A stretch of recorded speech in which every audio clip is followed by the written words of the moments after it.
Bonjour à tous, chère communauté, chers charmants, chères charmantes.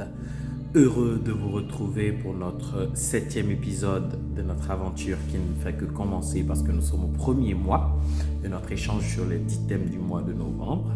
Merci d'avoir gardé le cap et d'être resté avec moi durant tout ce mois, les lundis et les vendredis. Nous avons échangé sur plusieurs thèmes, partant donc de la confiance en soi, en passant bien sûr par tout ce qui est trouvaille de notre pouvoir, de l'apaisement de la raison et du cœur qui était notre premier épisode. Merci d'avoir massivement commenté, liké, partagé. Vous êtes abonné bien sûr sur la page de Ingenious TV. Merci pour tous, merci pour tout.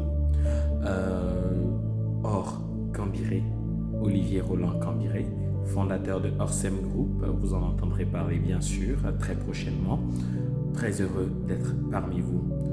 Communicateur, journaliste, coach en développement personnel, de grandes choses se préparent à l'affût, restez à l'affût ici à Casablanca.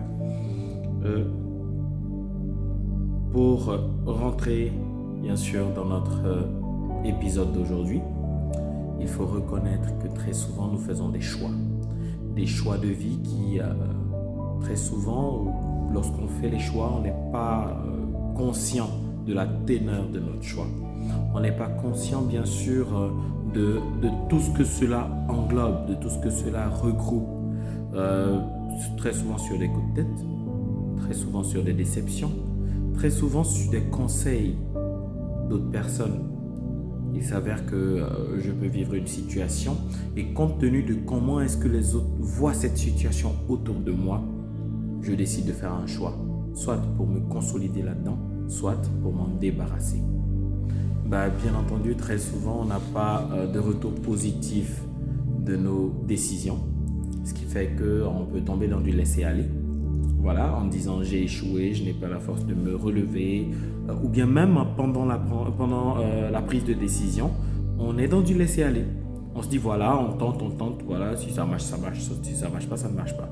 Il faut savoir que ça, c'est du laisser-aller. Ouais, c'est du laisser-aller, je l'ai appris à mes dépens, en lisant, en regardant tout ce qu'il y a autour de moi. Oui, c'est du laisser-aller. Alors, comment prendre une décision lorsqu'on est dans une déception ? Comment se sortir de l'étau de la déception? Comment se sortir, bien sûr, des situations qui nous pèsent sur le cœur? Il faut savoir, avant de commencer, que vous devez liker, partager, vous abonner et surtout commenter. J'avais demandé à la communauté de me faire parvenir, parce que je laisse mon mail soit en description, soit en commentaire, de me faire parvenir des thèmes sur lesquels vous souhaitez qu'on échange. Jusque-là, il y en a 2 personnes qui m'ont envoyé des thèmes, sont fabuleux vos thèmes. Je les mettrai bien sûr dans le programme de décembre et je reviendrai vers vous pour vous donner des expériences là-dessus. Alors, perfectionnons-nous. Les choix de vie versus les illusions, c'est-à-dire le laisser-aller. Alors, le choix de vie. Quand on parle de choix de vie, j'aime bien à rectifier certaines personnes qui disent que la vie est un choix. Non, la vie, ce n'est pas un choix. Mais la vie est faite de choix. Dans la vie, on fait des choix. Vous comprenez? Mais on ne choisit pas de vivre. Vous comprenez? Votre vie, ce n'est pas un choix. Votre vie vous a été donnée. C'est un cadeau. C'est une grâce. Mais dans votre vie, vous faites des choix, soit pour embellir cette grâce, pour lui donner vraiment une senteur, pour lui donner vraiment une apparence de beauté. Mais dans votre vie, vous faites des choix aussi qui peuvent dégrader cette apparence, cette grâce. Voilà pourquoi aujourd'hui, ce thème qui vous est choisi va vous impacter directement. Alors faisons attention à nos choix et à nos décisions. On pense que c'est des choix, c'est des choix de notre vie. Non, mais c'est des choix pour notre vie. Ce n'est pas des conséquences directes de notre vie, mais c'est des impacts que nous faisons. Ce n'est pas parce que nous vivons que nous devons faire des choix, mais nous devons faire des choix pour vivre.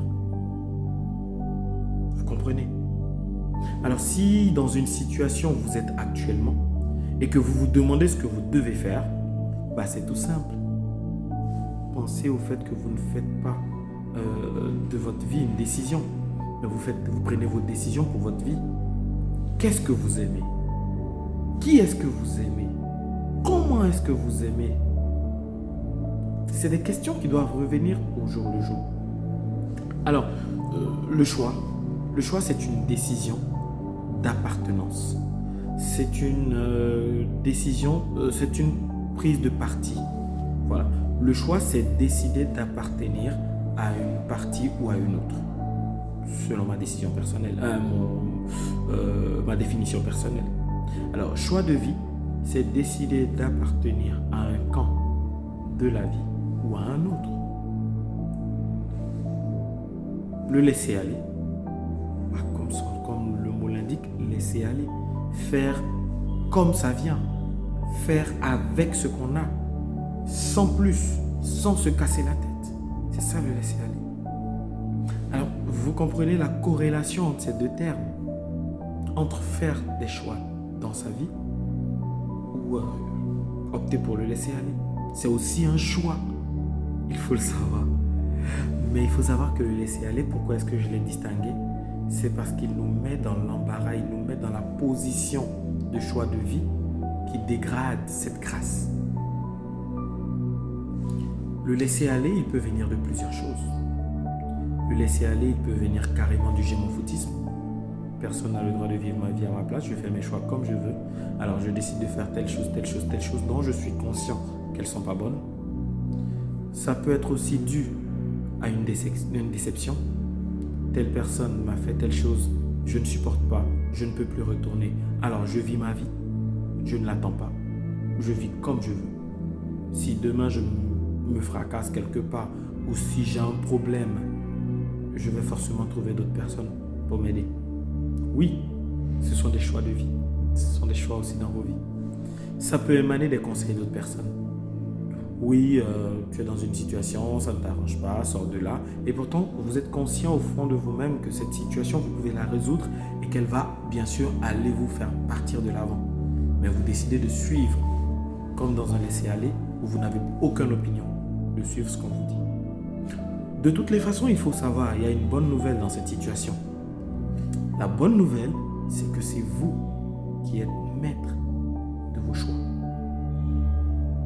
On a beau vous donner des conseils, on a beau vous dire les avis selon les situations, mais c'est vous qui décidez de ce que vous voulez faire, les choix de vos vies.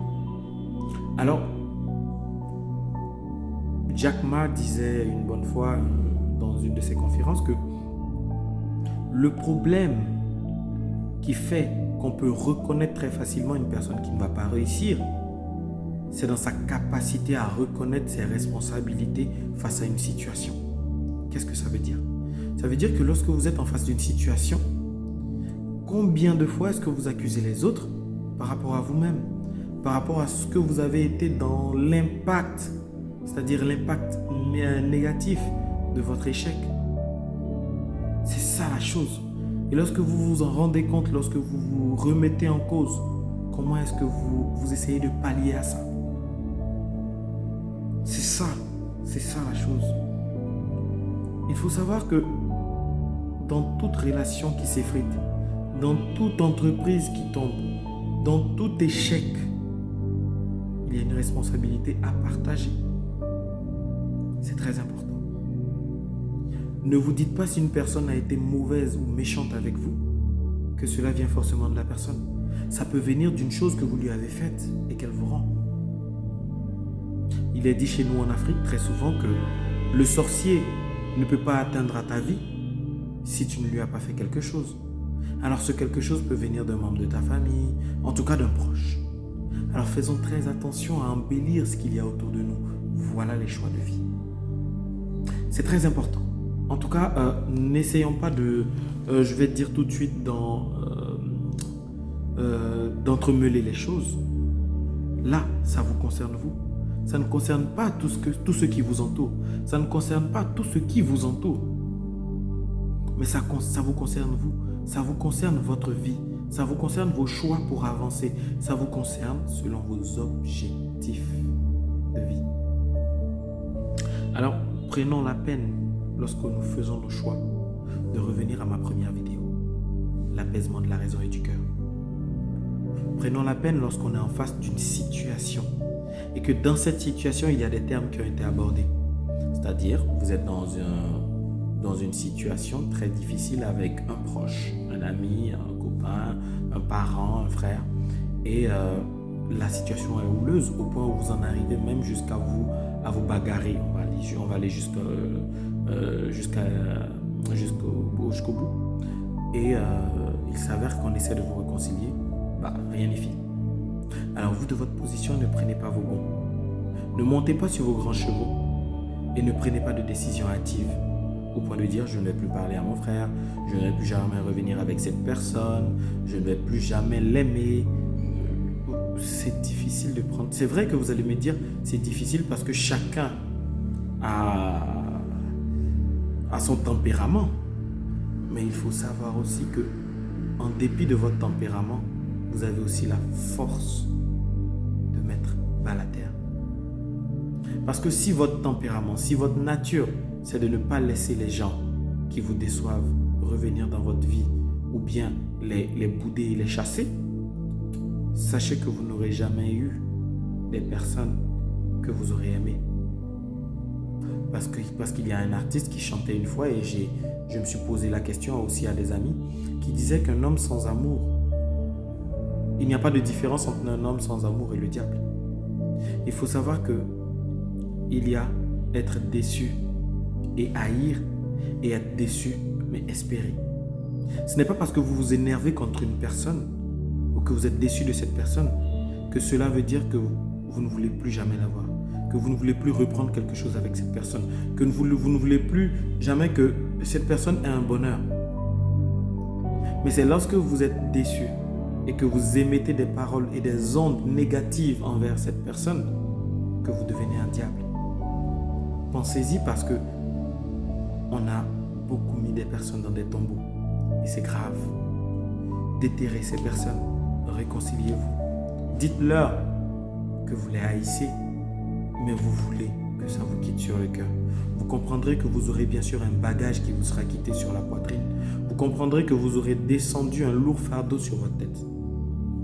Faites l'expérience et vous m'en direz des nouvelles. D'ailleurs, la boîte à commentaires est ouverte sur YouTube, Ingenios TV, la chaîne des saines et saintes actions. Voilà. Alors le laisser-aller. Du coup, opter pour un laisser-aller, ce n'est pas forcément mauvais.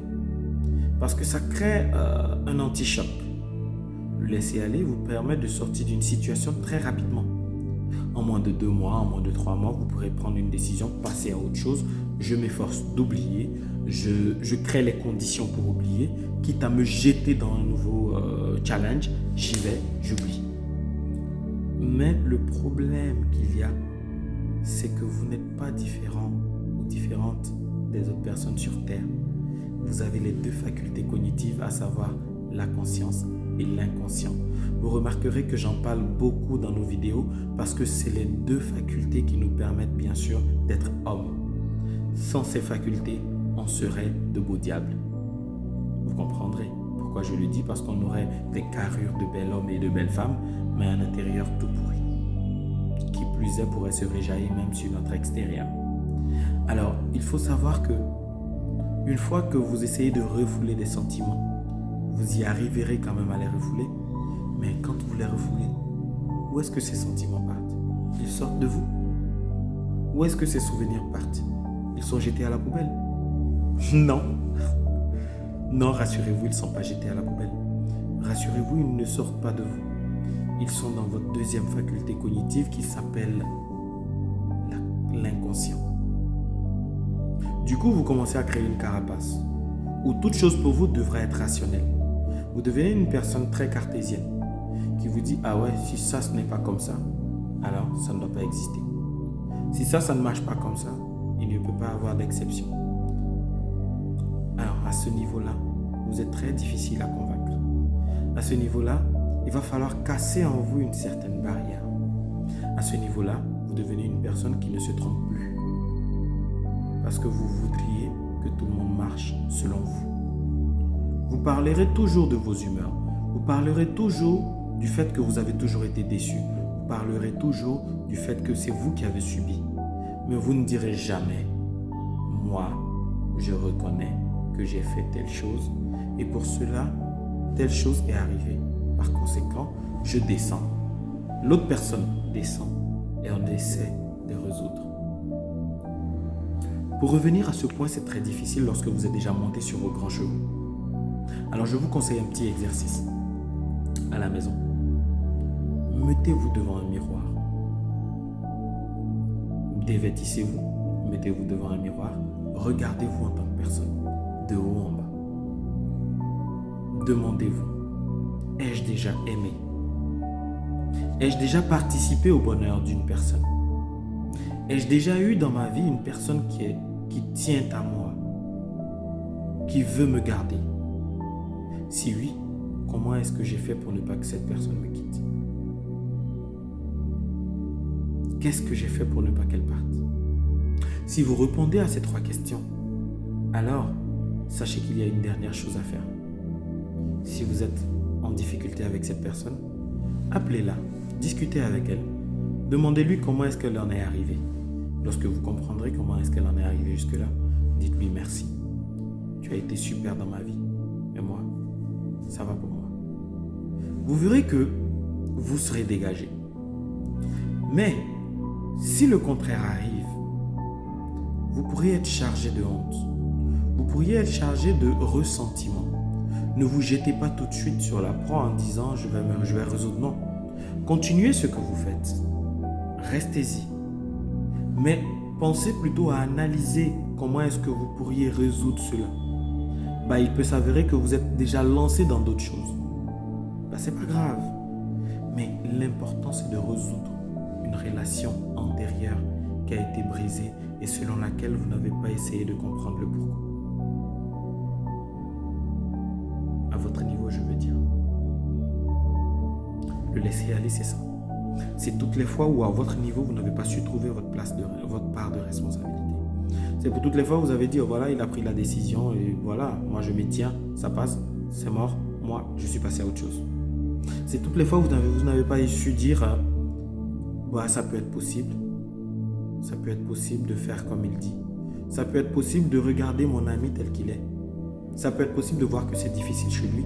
Je supporte jusqu'à ce qu'il puisse reprendre confiance en lui. Ça peut être possible de vous dire, voilà, c'est difficile actuellement. Je me retire un peu pour revenir parce que cette personne a besoin d'espace.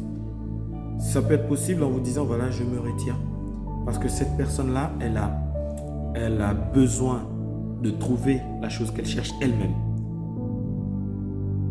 Et ça, il faut être une grande personne. Il faut avoir de la foi en soi-même pour vous dire que je me retire. Parce qu'il peut s'avérer que vous perdiez cette personne que vous aimez tant. Alors là, ce sera vous qui pleurez plus. Mais cette personne qui n'aura pas compris votre démarche se dira, c'est un pari qui a été perdu par lui. Il assume, ou par elle, elle assume. De ce fait, chers frères, chères sœurs, essayez de comprendre ce qui n'a pas marché. Soit vous, en décidant de reculer, vous n'avez pas su bien expliquer les choses, soit l'amour n'a jamais existé. Et faites attention dans le laisser aller. Faites attention lorsque vous faites vos choix de ne pas être des personnes qui font des choix juste pour gagner un pari, juste pour sortir d'un étau, juste pour se débarrasser d'un ressentiment. Mais soyez des personnes qui ont pris leur temps, qui ont pris leur temps pour analyser, qui ont pris leur temps pour calculer le pour et le contre, pour mesurer leur degré d'amour positivement avant de prendre des décisions. Parce que la décision prise à la hâte, parce qu'on a découvert quelque chose de nouveau, nous mènera certes à de bonnes actions, mais pas très souvent à une fin heureuse. Vous pouvez faire partie de l'exception, mais faites attention à rester dans la grande marge de ceux qui ne réussiront pas. Vous aurez de plus gros ressentiments. Alors, le choix de vie, c'est très important, parce qu'il faut prendre le temps de choisir dans la vie. Il ne faut pas se précipiter.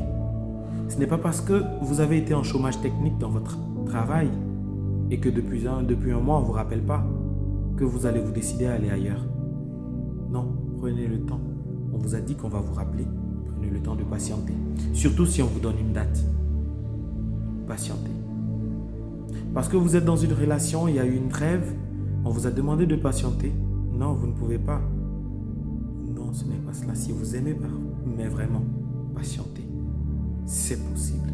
Ce n'est pas parce que votre ami vous a vilipendé et qu'il est venu s'excuser tout en vous disant laisse-moi le temps de revenir vers toi que vous allez vous dire que vous n'aimez pas les foutaises, vous avez vos principes, vous avez ceci, cela, il ne faut pas les briser.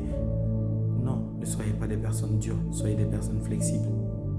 Parce que ce monde dans lequel nous sommes n'a pas besoin de personnes qui restent sur leur position. Mais ce monde a besoin de personnes qui pardonnent.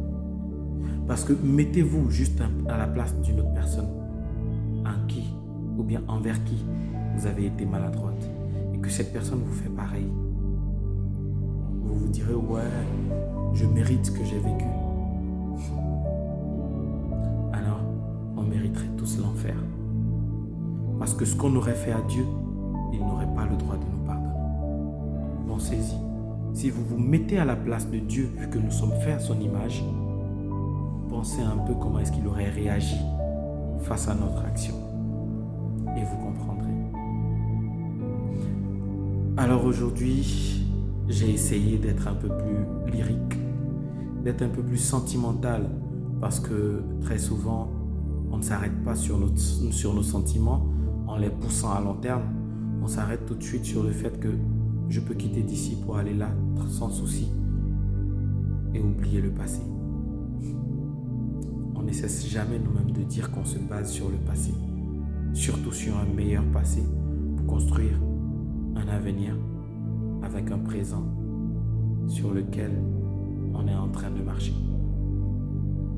Merci de m'avoir encore une fois suivi.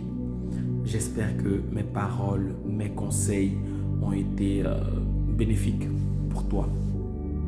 J'espère que si tu veux plus d'informations ou plus de discussions autour de ce thème ou des autres thèmes, tu me contacteras. Tu auras bien sûr mon mail qui sera en description et aussi tout ce qu'il y a comme information pour SEM, pour les événements à venir. Je vais vous donner le thème prochain parce qu'il se rapproche très sensiblement de celui-là. Donc c'est les relations, les fake relations versus qui sommes-nous. Voilà. Donc les fake relations, c'est-à-dire les hypocrites, tout simplement. Versus qui sommes-nous? Nous, personnellement, est-ce que nous sommes hypocrites? Est-ce que nous sommes vrais? Moi je vous dis tout de suite, tout le monde se trouve vrai. Mais à la suite de ce thème, voyons voir si nous sommes vraiment vrais. Vraiment vrais.